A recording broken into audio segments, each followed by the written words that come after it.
Hello friends, आप Mukesh Goyal. I hope कि आप बहुत अच्छे हैं। और फ्रेंड्स, आज हम इन्वायरमेंट साइंस के बारे में कुछ क्वेश्चंस के साथ कंसेप्ट को समझेंगे। पहले क्वेश्चन को करेंगे, फिर उस क्वेश्चन का आंसर देखेंगे क्या है, और फिर उस कंसेप्ट को समझेंगे कि इस क्वेश्चन के पीछे क्या कंसेप्ट रहा है। तो बहुत आराम से चीज़ों को सुनना है और हर कंसेप्ट को बहुत ध्यान से सुनना है। प्लीज़ आप लोगों से रिक्वेस्ट है, किसी भी तरह की जल्दबाजी ना करें। जब भी आप कोई लेक्चर सुने, जब भी आप कोई लेक्चर देखें, तो आप की नोट्स हमेशा नोट भी करें कि अच्छा ये चीज़ है, ये थोड़ा की है, कीवर्ड है इसका, ये मैं एक शॉर्ट नोट बना लेता हूँ। ये बहुत हेल्पफुल होता है, इस बात को आप ध्यान रखें प्लीज़। ठीक है, चलो हम बात करते हैं। ये जो अपना कोर्स है इन्वायरमेंट साइंस का, इसके बारे में मैं लास्ट में आपसे डिस्कस करूंगा कि कैसे कोर्स आप ज्वाइन कर सकते हैं ईवीएस का, पेपर 1 के साथ भी और विदाउट पेपर 1 भी। तो लास्ट में हम बात करेंगे। हमारे पास बेसिकली एक क्वेश्चन है जो आपसे अभी रिसेंटली पूछा गया। ये क्वेश्चन देखिए और इसके पीछे क्या कंसेप्ट है, क्या फैक्चुअल इंफॉर्मेशन है जो आपको ध्यान रखनी है, क्योंकि इस तरह का रिपीटेशन अदर कॉम्पिटिटिव एग्जाम में प्लस नेट के एग्जाम में हो सकता है। घुमा फिरा के क्वेश्चन पूछा जा सकता है। क्वेश्चन है कि which of the following forms of sulphur are found in coal, यानी कि जो कोयला होता है, कोल होता है, उसमें सल्फर की कौन कौन सी फॉर्म्स हैं वो पाई जाती है, कौन कौन सी फॉर्म में सल्फर पाया जाता है कोल के अंदर। तो ये ऑप्शंस है। नेटिव सल्फर, ये नेटिव सल्फर जो होता है, जो मूल सल्फर बेसिकली होता है, इसके बारे में हम अदर इंफॉर्मेशन के बारे में बात करेंगे। बट नेटिव जो सल्फर है वो नेटिव सल्फर के फॉर्म में कोल के अंदर नहीं पाया जाता है। सल्फर इस फॉर्म में नहीं है, तो ए तो नहीं आएगा, इस बात को ध्यान रखें, बिल्कुल नहीं आएगा। ऑर्गेनिक सल्फर है वो बिल्कुल मिलता है, ठीक है। और जो पायरेटिक सल्फर है वो भी मिलता है, और सल्फेट मिनरल्स हैं वो भी मिलता है। यानी इस क्वेश्चन का आंसर ये तीनों ऑप्शंस, बी भी ठीक है, सी भी ठीक है और डी भी ठीक है। तो इसलिए हमारा राइट ऑप्शन हो जाता है फोर्स। इस क्वेश्चन को आप समझे, ये क्या कह रहा है कि which of the following forms of sulphur are found in coal, जो कोयला होता है उसमें सल्फर की कौन कौन सी फॉर्म पाई जाती है। तो ऑर्गेनिक सल्फर, पायरेटिक सल्फर और सल्फेट मिनरल्स। अदर इंफॉर्मेशन की बात करते हैं। इस क्वेश्चन का आंसर ये हो गया। बहुत अच्छी अच्छी इंफॉर्मेशन है, इसको ध्यान रखना है, ठीक है। देखो अब क्या है, सल्फर है कोल के अंदर दोनों फॉर्म में एग्जिस्ट करता है। किस किस में? इनऑर्गेनिक और ऑर्गेनिक फॉर्म में। ये आपको ध्यान रखना है। ऑप्शन से भी पता लग गया होगा, क्योंकि ऑर्गेनिक भी है और वहां पे इनऑर्गेनिक भी है। तो sulphur in coal exist in inorganic and organic form. The inorganic form are usually, देखो इनऑर्गेनिक फॉर्म में जो क्या क्या होता है याद रखना, सल्फाइड्स एंड सल्फेट्स होते हैं, ठीक है ना। तो ये लिखा हुआ है ना, the inorganic forms are usually कौन सी होती है? Sulphides and sulphates with pyrite the major inorganic sulphur contaminate in most coal. ये याद रखना कि जो मेजर जो इनऑर्गेनिक सल्फर में जो कंटेमिनेंट होता है वो किसका होता है? पाइराइट का। तो लिखा है ना, with pyrite the major inorganic sulphur contaminant in most coal. Analytical method की बात करें कि इसका एनालिसिस कैसे कर सकते हैं, हम किस पद्धति से कर सकते हैं। बेसिकली हम बात करें अगर इनऑर्गेनिक सल्फर का, तो लिखा हुआ है ना, analytic method are available for determining these inorganic sulphur components and various commercial process exist for the removal of much of the inorganic sulphur from coal. यानी कि कई सारे जो है, बहुत सारे कमर्शियल प्रोसेस है जो इसको रिमूव कर सकते हैं, ठीक है, इनऑर्गेनिक सल्फर को कोल से, ठीक। अगर अब ऑर्गेनिक सल्फर की बात करें तो organic sulphur structures in coals are mainly components of the macromolecular structures. याद रखना है क्या है। ऑर्गेनिक सल्फर की बात करें तो organic sulphur structures in coals are mainly components of the, किसका कंपोनेंट्स है? Macromolecular structure of the coal and are not really separated and analysed without destruction of the macromolecular network. अब इस बात को थोड़ा सा ध्यान रखना है। अगर हम ऑर्गेनिक सल्फर की बात करते हैं तो ये मैक्रोमोलिकुलर स्ट्रक्चर में मिलता है, और इसको हम जो अगर इसको एनालाइज करना है तो इसको हमें डिस्ट्रक्ट करना पड़ेगा। किसको? जो मैक्रोमोलिकुलर नेटवर्क बना हुआ है उसको हमें डिस्ट्रक्ट करना पड़ेगा प्रोसेस से। उसके बाद ही हम इसको एनालाइज कर सकते हैं। किसको? ऑर्गेनिक सल्फर को। ये इंपॉर्टेंट इंफॉर्मेशन है, ये ध्यान रखना प्लीज, ठीक है।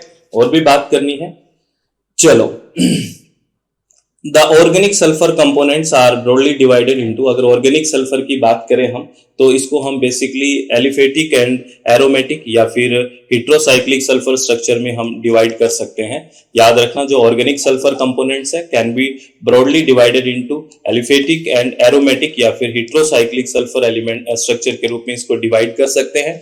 और जो एलिफेटिक टाइप्स होता है वो थर्मली क्या होते हैं, लेस स्टेबल होते हैं। याद रखना जो एलिफेटिक फॉर्म होती है कि इसकी जो ऑर्गेनिक सल्फर की एलिफेटिक की बात कर रहे हैं, एरोमेटिक की नहीं। एलिफेटिक जो होता है वो जो टाइप होता है वो थर्मली क्या होता है, लेस स्टेबल होता है। थर्मली अगर टेम्परेचर के तौर पे देखें तो लेस स्टेबल होता है। और ये क्या फॉर्म करता है, फॉर्म क्या बनाता है, फॉर्म H2S ऑन हीटिंग और पायरोलिसिस। ये भी आप ध्यान रखना कि अगर एलिफेटिक जो ऑर्गेनिक सल्फर कंपाउंड्स होते हैं, अगर हम उसका पायरोलिसिस वगैरह की बात होती है ना, या फिर वो क्योंकि हमें पता है थर्मली लेस स्टेबल होते हैं तो वो क्या बनाते हैं, H2S, ये फॉर्म H2S ऑन हीटिंग और pyrolysis and are converted at least in part to the more stable heterocyclic structure. और इससे वो किस में कन्वर्ट हो जाते हैं, are converted at least in part of the more heterocyclic structure. ये बहुत इंपॉर्टेंट इंफॉर्मेशन है, आपसे ये पूछा जा सकता है कि थर्मली लेस स्टेबल कौन सा होता है या फिर ज्यादा स्टेबल कौन सा होता है। अगर कंपेरेटिवली बात करें जो एलिफेटिक जो फॉर्म है या एलिफेटिक ऑर्गेनिक सल्फर कंपाउंड है वो थर्मली लेस स्टेबल होते हैं, ठीक है। और क्या फॉर्मेशन करते हैं, H2S करते हैं। H2S बनता है उससे जब क्या करते हैं, हीटिंग या फिर पायरोलिसिस करते हैं, तो ठीक है। और ये नोट है, इस नोट को भी आप नोट की तरह संभाल के रखना। ये नोट क्या कह रहा है, a number of analytical method have been developed for approximating the sulphur functional group composition of coals. यानी कि कई सारे मेथड्स हैं एनालिसिस के डेवलप किए गए हैं।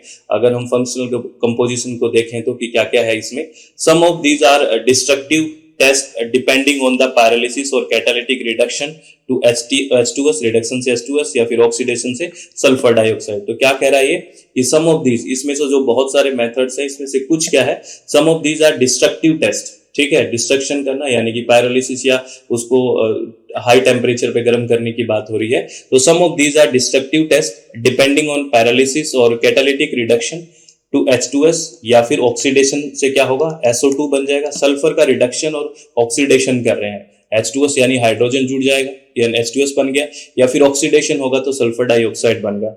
However, various non-destructive X-ray methods are now available which measure sulfur types। यानी कि अब कुछ ऐसे भी मेथड हैं जिसमें डिस्ट्रक्शन नहीं करना पड़ता।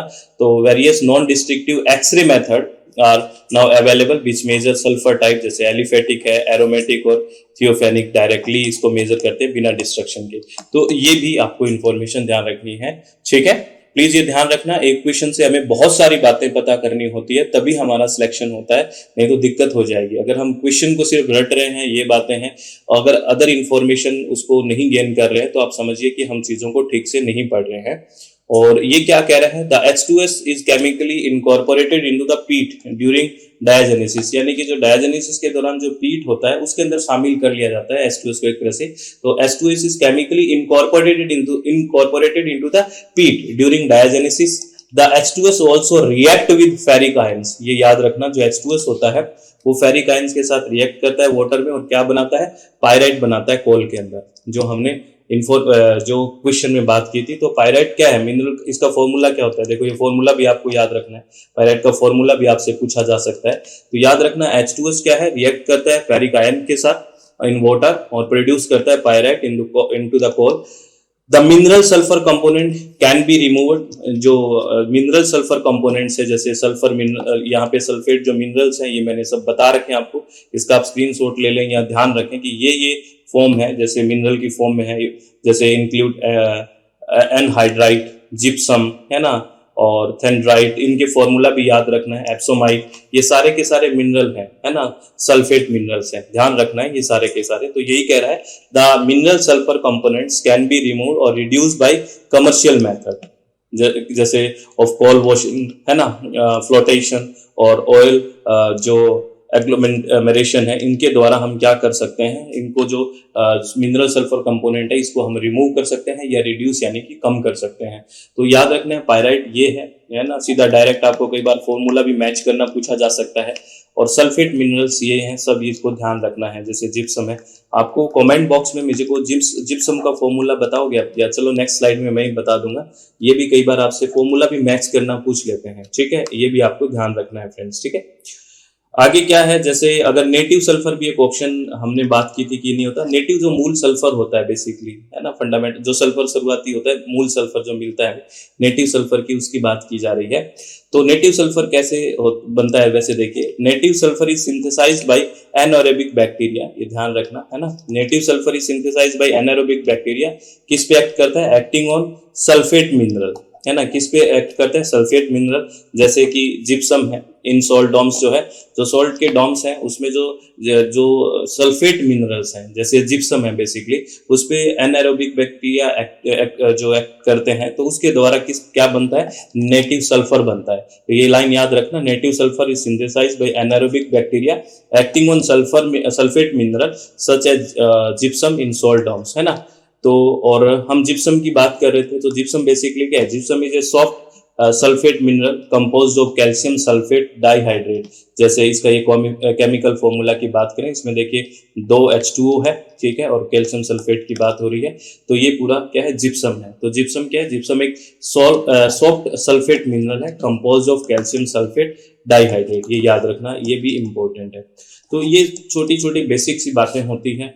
जब भी हम कोई क्वेश्चन देखें, उसके हर एक पहलू को देखने की कोशिश करें, और इसी तरह से हमें पढ़ना होता है कि हर एक चीज को हम देखें। अगर हम इसी तरह इंफॉर्मेशन को इकट्ठा करते जाएंगे, तो एक क्वेश्चन से हमें 4, 5, 6 इंफॉर्मेशन हो जाती है। कम से कम 4 इंफॉर्मेशन तो हमें मिलती है, क्योंकि 4 ऑप्शन होते हैं, अगर मिनिमम भी माने। इस तरह से हम नंबर ऑफ क्वेश्चंस करेंगे और इससे हर एक इंफॉर्मेशन को देखेंगे, तो हमारे पास बड़ी इंफॉर्मेशन हो जाएगी, कंसेप्ट भी बहुत अच्छे से क्लियर हो जाएंगे। इसी तरह से हमें पढ़ना होता है, ठीक है, ये बात आपको ध्यान रखनी है।